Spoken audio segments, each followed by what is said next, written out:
राजधानी में साइबर अपराध के बढ़ते ग्राफ को देखते हुए पुलिस ने एक व्यापक रणनीति के तहत ऑपरेशन साइहॉक 4.0 को अंजाम दिया। ये कोई सामान्य कार्रवाई नहीं, बल्कि महीनों की तकनीकी निगरानी और खुफिया इनपुट्स का नतीजा थी। इस अभियान में देश भर में फैले साइबर गिरोह पर एक साथ दबिश दी गई, तो उसमें 600 से अधिक आरोपियों को गिरफ्तार किया गया।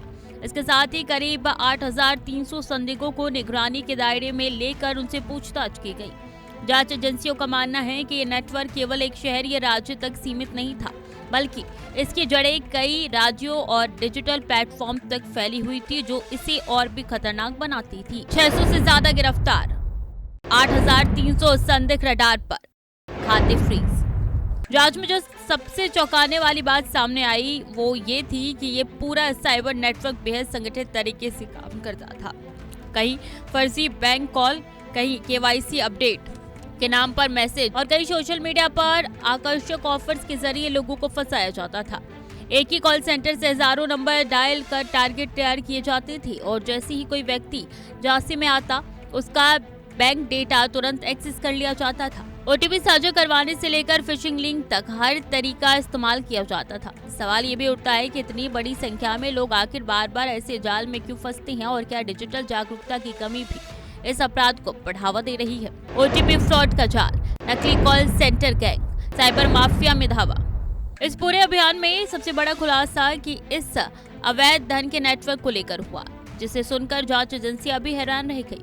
पुलिस के मुताबिक साइबर ठगों ने अब तक करीब 5,019 करोड़ रुपए की ठगी को अंजाम दिया है। ये रकम अलग अलग खातों, म्यूल अकाउंट्स और डिजिटल वॉलेट्स के जरिए देश भर में ट्रांसफर की गई। ये सिर्फ एक आर्थिक अपराध नहीं, बल्कि लाखों लोगों के भरोसे और मेहनत पर सीधा हमला है।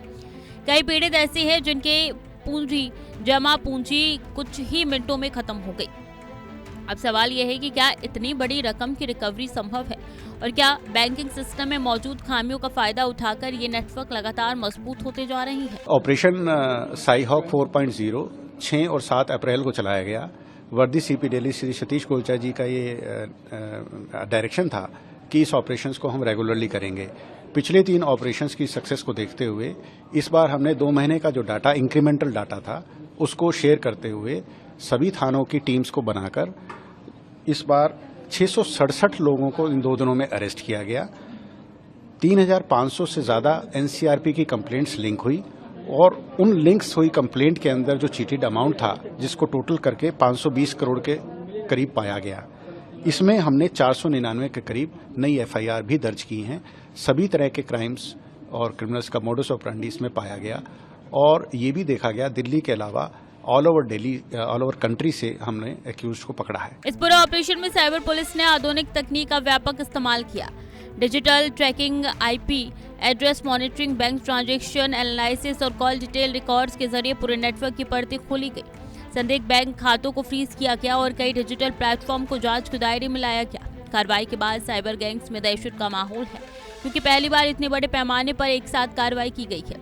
लेकिन साथ ही सवाल भी उठता है कि क्या तकनीक के इस दौर में अपराधी हमेशा पुलिस से एक कदम आगे रहेंगे या फिर ऐसे ऑपरेशन साइबर अपराध की दिशा बदलने में निर्णायक साबित होंगे। देश भर में फैला नेटवर्क, मिनटों में खाते खाली, डिजिटल ट्रैकिंग से शिकंजा। ऑपरेशन साइहॉक 4.0 ने साइबर अपराध के खिलाफ एक मजबूत संदेश दिया है कि डिजिटल दुनिया में अपराधियों के लिए बचना आसान नहीं रहा।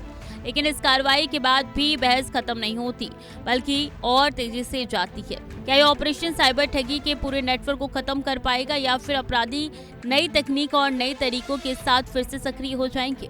क्या आम लोगों की डिजिटल समझ इतनी मजबूत है कि वो हर नए जाल को पहचान सके? और क्या कानून व्यवस्था की ये डिजिटल स्टैक भविष्य में साइबर सुरक्षा का नया मॉडल बन पाएगी? फिलहाल इतना साफ है कि ये कार्रवाई सिर्फ एक ऑपरेशन नहीं, बल्कि साइबर अपराध के खिलाफ एक बड़ी चेतावनी बनकर सामने आई है।